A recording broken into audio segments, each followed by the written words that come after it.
Una vez más, amigos televidentes, bienvenidos a esta conexión con la historia. Hoy con un tema que nos llega al corazón de todos, las costumbres navideñas. Para ello me encuentro con la hermana María Elena Peña de la Orden de la Compañía de María.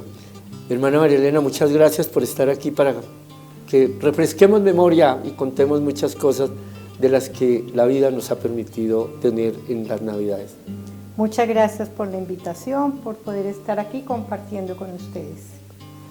Hermana María Elena, en estos casos es imprescindible empezar uno por preguntarse, bueno, cuando eras niña, ¿cómo era la Navidad? ¿Cómo se celebraban estas fiestas? Bueno, en mi familia, que es una familia numerosa, se celebraba con mucha alegría, empezando por el paseo para ir a conseguir las cosas con las cuales hacer el pesebre, empezando por el musgo.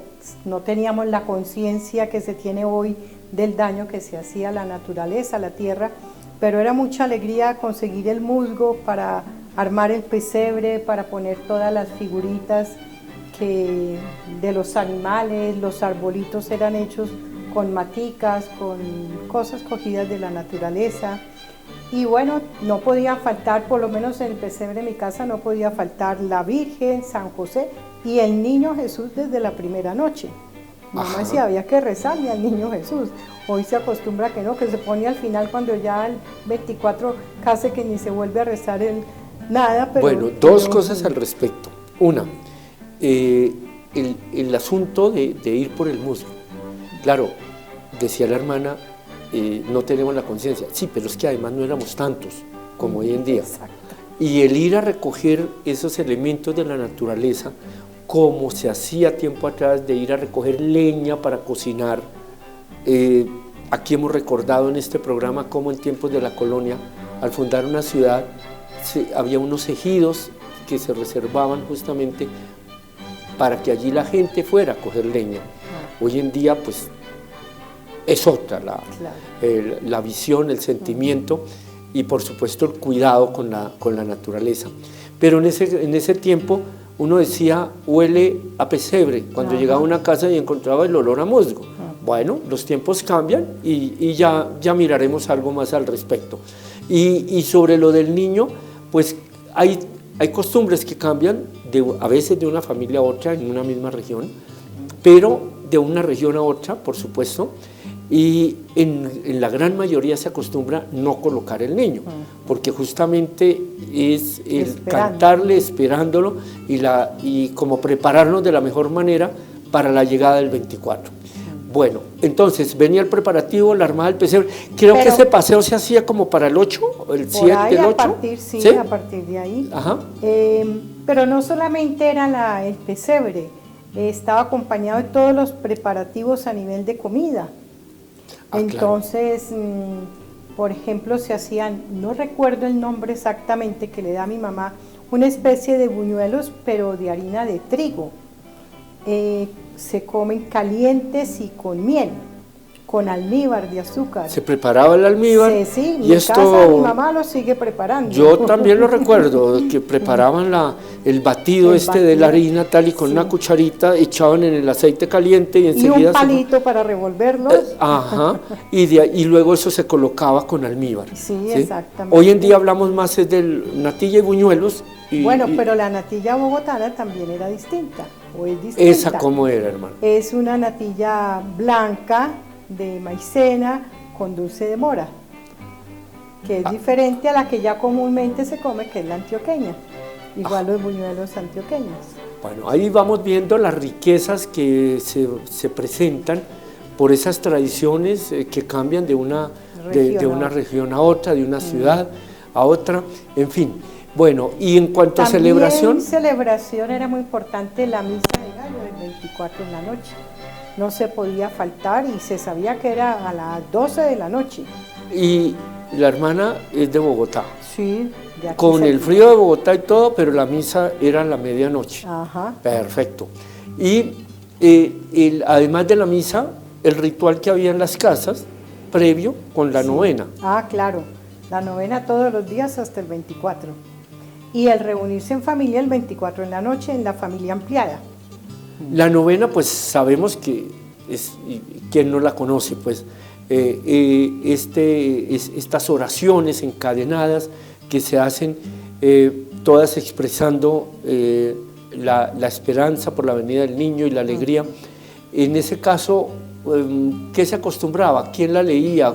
Bueno, en la mayoría de las casas, la novena, los gozos, las distintas oraciones, preferiblemente la leían o la rezaban los niños y se entusiasmaban preparando que leyeran bien. Algunos se aprendían unos pedacitos de memoria o representaban algo de algún texto del Evangelio del que se fuera a considerar, lo representaban los niños, pequeñas obras de teatro o poemas que ponían en la parte de la reflexión, pero era como una celebración especialmente para los niños.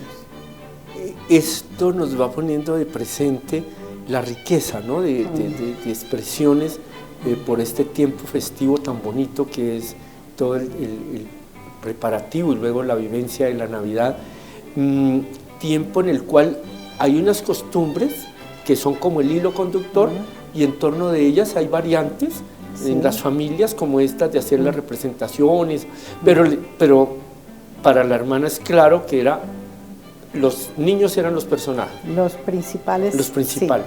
Sí. ¿Y de regalos qué podemos decir en esos tiempos? Bueno, los regalos eran el 24 en la noche, era el regalo del Niño Dios, después de escribir la carta al Niño Dios pidiéndole los regalos, y algunos se enteraban ya grandecitos de que el Niño Dios eran papá y mamá, pero era la ilusión de escribir la carta.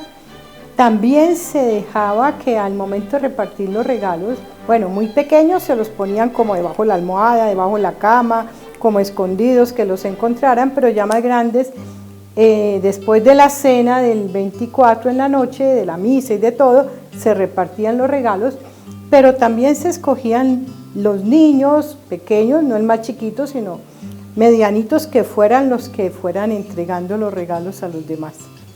Todas estas tradiciones tan hermosas van teniendo su evolución, va habiendo cambios, por supuesto. Yo anotaría esto, ¿no, hermana? Teníamos los tiempos diferentes, ahora se nos han como anticipado. La novena marcaba el inicio, el 16, todo el preparativo era para... Había, por supuesto, la fecha anterior de las luminarias o de colocar los faroles. Ahora, recientemente es que decimos la noche de velitas, ¿sí? Pero velitas eran las de colocarle dentro de los faroles. Era la fiesta de los faroles, ¿no? Para iluminar. A ese respecto, ¿qué recuerda la hermana? Pues también era una celebración como de preparación, como de abrir la puerta a las fiestas. Que tiene una historia muy bella porque nace prácticamente en 1854, cuando se promulga el dogma de la Inmaculada Concepción y el Santo Padre hace un llamado al mundo católico para que se haga vigilia antes de esa proclamación que fue el 8 de diciembre. Exacto. Entonces se hizo esa vigilia que en su esencia era colocando una luz en la ventana, como encontramos en los textos bíblicos de años atrás, de siglos atrás, en que era la forma de indicar que estamos esperando a alguien, de que se hace vigilia. Sí. Y allí nace esa costumbre que, si hablamos de bastantes años, es de las más recientes, desde 1854, y que hoy tiene expresiones tan hermosas en tantos pueblos, entre ellos destaca Quimbaya con todo ese adorno de los faroles, pero en general en todas las ciudades. Y un tiempo se usaba esta fecha, o se tomaba esta fecha, para encendido de los alumbrados, pero ahora todo se va yendo más adelante. Sí. De eso yo rescato esto, hermana, de esta anticipación, que es como el gusto, la aprehensión de las personas por la Navidad. De hecho, uno encuentra algunos que le dicen, es que es tan bonito que por eso yo armo de una vez el arbolito, por eso de una vez hago el pesebre. Y también como por el ambiente de alegría y de fiesta. Que transmite. Porque también había otras prácticas que de pronto se han perdido un poco, pero era diversidad de juegos. Era el las juego apuestas. de la pajita en boca, Claro. del sí y no, hablar y no contestar. Entonces era pues 8 o 9 días en que se Claro, estaba en ¿cómo un olvidarnos ambiente festivo, de alegre, juego, sí, de juego, que eran las apuestas que se decía los aguinaldos, Ajá. porque aguinaldo quiere decir regalo. Entonces, si pierdo la apuesta, entonces reclamo mi aguinaldo. Delicioso hablar aquí con la hermana María Elena, recordando estas tradiciones navideñas. Ya continuamos, porque ellas también hacen parte de esta conexión con la historia.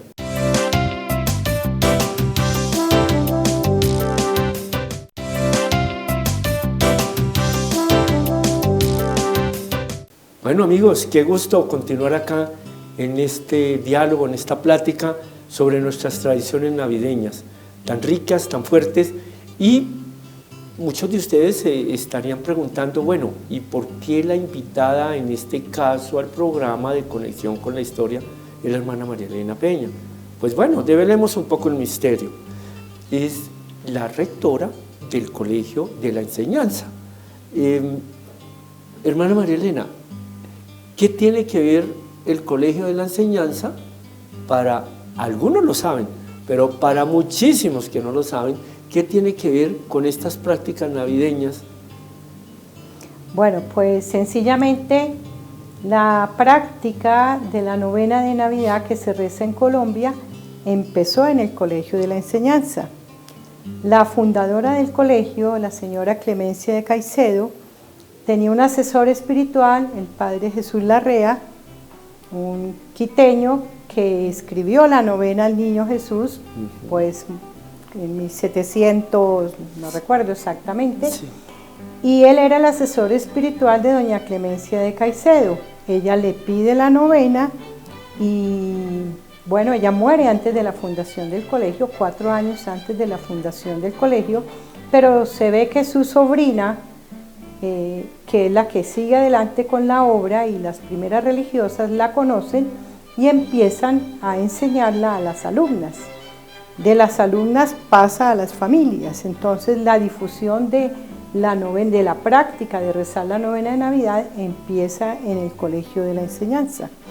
Y no solamente eso, una religiosa, la Madre María Ignacia Samper, que escribía, era una gran poeta, ella le hizo unas variaciones a algunas oraciones y también escribió, hizo una adaptación a los gozos o aspiraciones que al ser en verso las personas los aprendieron, se siguen rezando casi que de memoria, tocan mucho el corazón porque es como una relación con Jesús de amistad, de cercanía, de amor, que toca el corazón de las personas. Entonces pues se sigue practicando hoy en Colombia y vemos que no solamente la parte religiosa de oración, sino todo lo que acompaña a la novena, el ambiente festivo, la alimentación, los cantos, los villancicos que acompañan la novena, han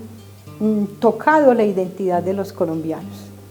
Pues bueno, hagamos algunas anotaciones para enriquecer un poco el conocimiento sobre este tema. Mencionaba la hermana María Elena a Fray Juan de Jesús Larrea. Él nace efectivamente, como decías, en Quito en 1700. Él se ordena para 1725 y luego es enviado a Lima.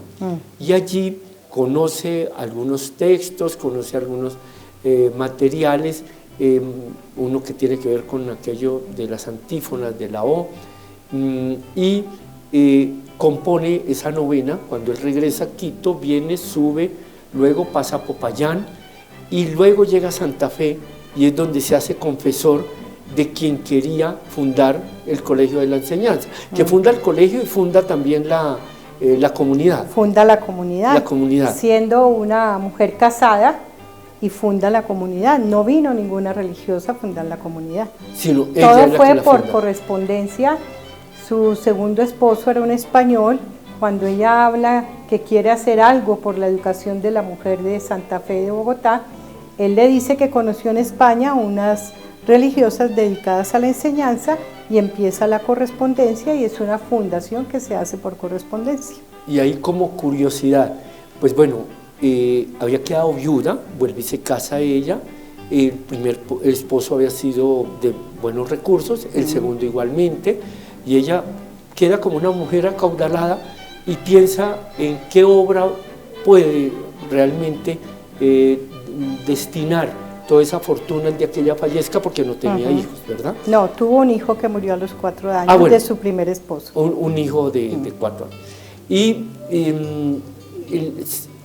hay toda una brega para poder fundar el colegio, porque pensemos que era una época en que no había instituciones educativas para la mujer era educada en su casa. Claro. Y es el primer colegio que se funda en Santa Fe y allí es donde justamente estudiaron las que luego vienen a ser prácticamente las madres de los próceres de la independencia. Las madres, las esposas, las hijas de los próceres de la independencia fueron educadas en el Colegio de la Enseñanza. Entonces, amigos, ya ven por qué estamos hoy con la hermana María Elena, porque ella representa a una institución de tanta raigambre en la historia de Colombia y aspectos tan especiales como esta de la Navidad que poco conocemos. Cuando leemos en una novena, vemos allí que dice adaptada por la Madre María Ignacia. La Madre María Ignacia era, en la vida anterior a ingresar al convento, se llamaba Bertilda Samper, hija de José María Samper y Soledad Acosta de Samper, la primera mujer periodista que tuvimos. Bien, la hermana María Ignacia tuvo ese acierto, ¿no? de hacerle unos giros a la novena, y esa es la que, como se dice comúnmente, esa es la que pegó, ¿no? Exacto. Hay varias ediciones, una primera de 1803 que aún se conserva. Durante ese siglo XIX hay como 8 ediciones y luego, bueno, hay una a final de siglo o principios de 1900 que no se tiene exactitud sobre la edición, pero la de la Madre María Ignacia se edita en 1910 y es la que sigue vigente.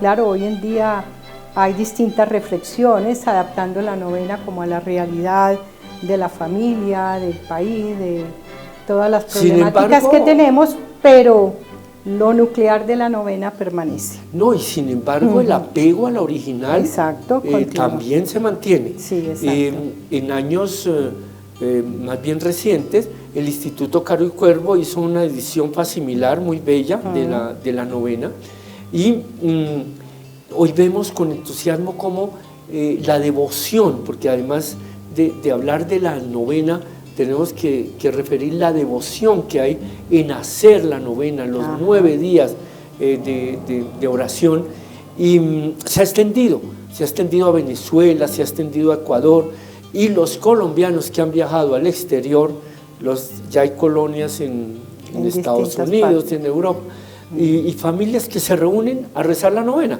y allí en estas culturas les llama la atención, ¿no? Claro. Como que esto sea eje de la Navidad. No, y ya se salió del ámbito solamente de la familia. Bueno, desde antes había pasado a las parroquias, pero hoy en día se ve la novena en el centro comercial, la novena en el parque, la novena con los policías, en distintos ámbitos donde se vive lo comunitario, allí se reza la novena con mucha devoción. Ese es un factor a tener en cuenta cuando nos dé en algún momento por reflexionar sobre estas cosas. Hoy lo estamos haciendo aquí en compañía de la hermana María Elena, pero cuando ustedes tengan por ahí un rato de solaz, de reposo, oye, de verdad, ¿de dónde vienen todas estas tradiciones? Es muy bello ver cómo esta de la novena es el eje junto al pesebre que le da el gran contenido, el gran significado justamente a la fiesta navideña. A veces nos preguntamos, tantos preparativos, adornos, todo, ¿para qué? Bueno, no nos olvidemos, es que es el nacimiento del niño Jesús. Ajá. La novena nos sirve para prepararnos para ello y todos los adornos demás para expresar esa alegría, pero todas estas otras tradiciones que ya nos recordaba la hermana, de las comidas, de los juegos, enriquecen todos estos días y es lo que los hace tan atractivos. Y no hay quien no reconozca que el ánimo de las personas, la actitud cambia justamente para este tiempo. Los villancicos también son Por muy importantes. favor, claro. En las emisoras empiezan pues con mucha anticipación a sonar. Los villancicos, esos cantos sencillos que vienen de España, allá de la denominación de los villanos no los malos, sino los que cantaban, pero porque eran de las villas, aquellos que venían cantando y traían esas melodías, pero esas letras tan sencillas, porque eso es un villancico, claro. Y vaya a ver cómo hoy en día tenemos tantos que nos hacen vibrar el espíritu en estos tiempos de Navidad.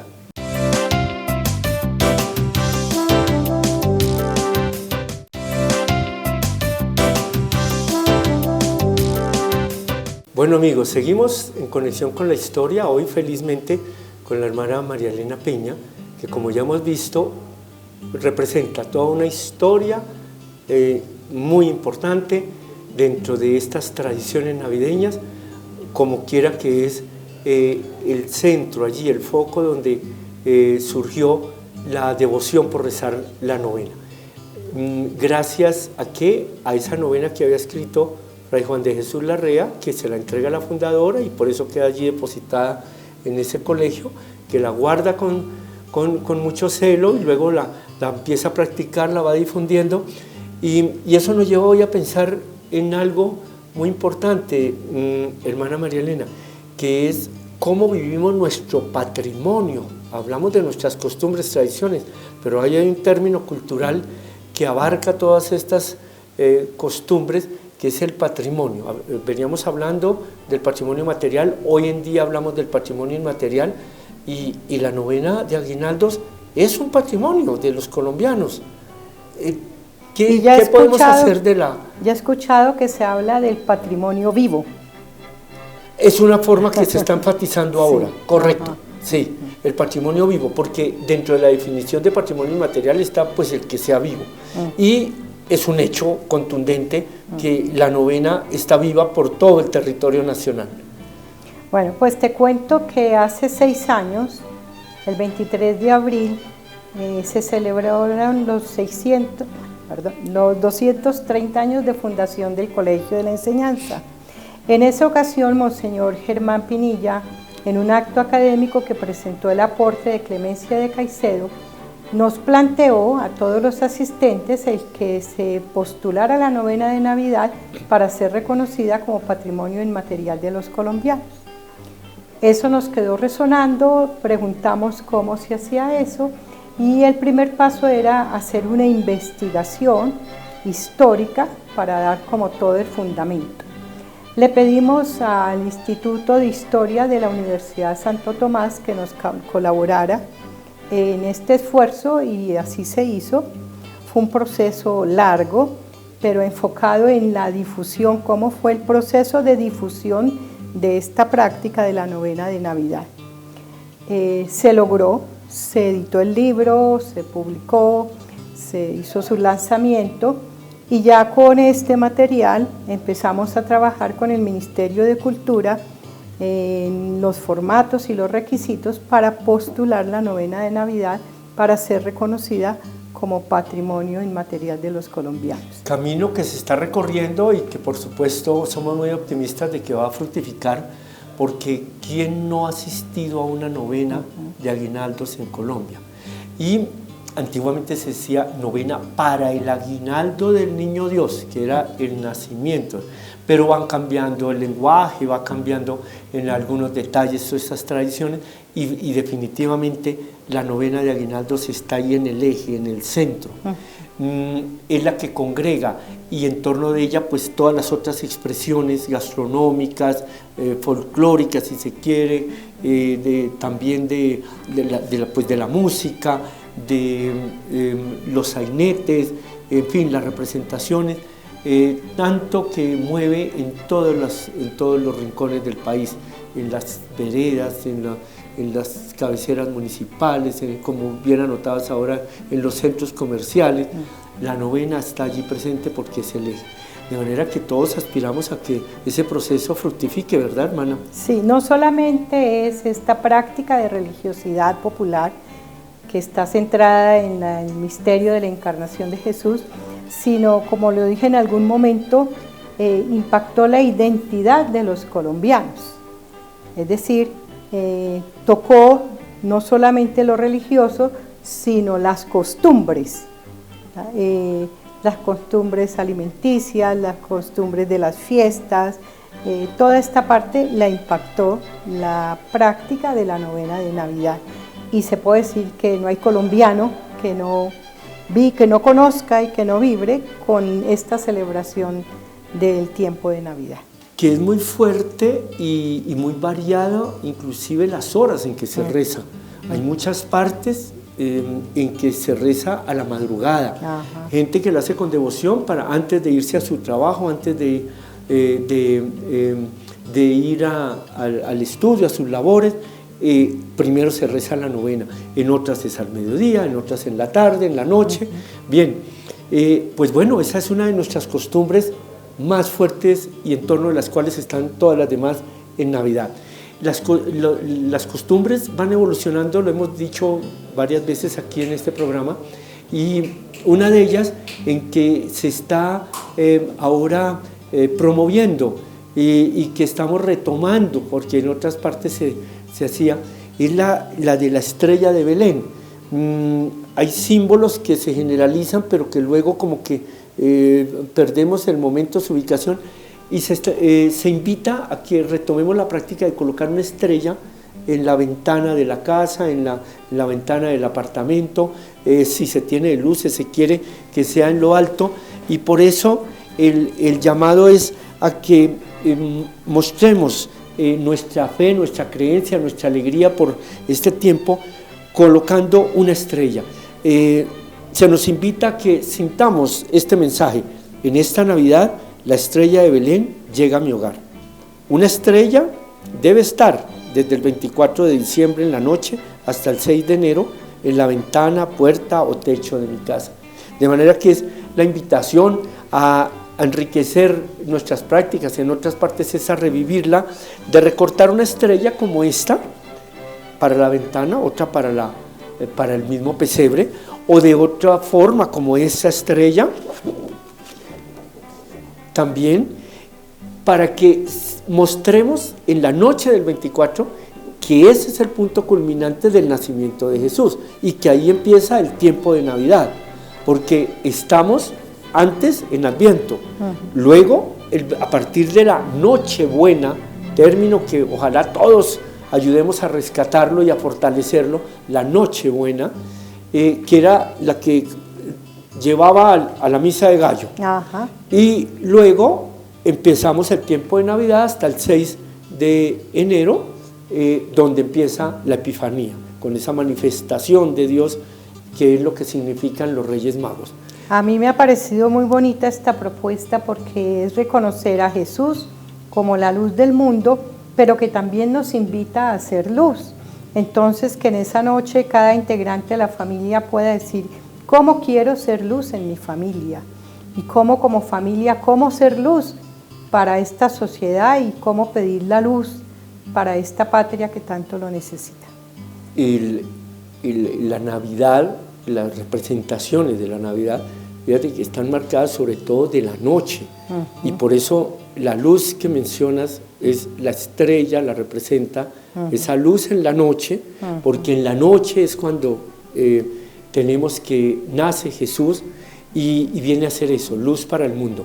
De manera que la invitación a que vivamos nuestras tradiciones siempre, que las defendamos, que las propaguemos, que las llenemos de fuerza en nuestra familia, en nuestras comunidades, y que prácticas como estas sencillas, al lado de tantas otras que tenemos, sean las que marquen este tiempo que es tan especial y que realmente tiene un sentido profundo de renovación. es la renovación de la vida. Eso es lo que nos presenta el nacimiento de Jesús. Además de toda esa enseñanza de en qué mundo llega Jesús. Un mundo de la humildad, pero un mundo del amor, un mundo de la comprensión, del cariño. Y una práctica que también acompaña mucho esta celebración es la de la solidaridad, la de pensar en los más débiles, en los pobres, no pensar solamente en los regalos para nosotros, sino cómo también hacer felices a otros, especialmente a los niños más frágiles. No, los regalos bienvenidos. ¿Quién no goza con recibir un regalo? Pero los regalos que no nos distorsionen a tal punto que la Navidad se nos vuelva pues la fiesta del paquete. Exacto. No, rico recibir los regalos, pero pensemos en los demás, en la dicha de regalar alegría, de regalar comprensión, de regalar amor. Hermana María Elena, muchas gracias por habernos acompañado en este programa. Muchas gracias por la invitación y esperamos estar celebrando todos los colombianos ese reconocimiento de la práctica de la novena de Navidad como patrimonio inmaterial nuestro. Gracias, hermana, y a todos ustedes, pues bueno, el entusiasmo que debemos mantener por estas iniciativas y por estas fiestas que son tan especiales y llegan tan al alma. Seguiremos, por supuesto, porque esto también hace parte de esa cita que tenemos con ustedes siempre para tener una conexión con la historia.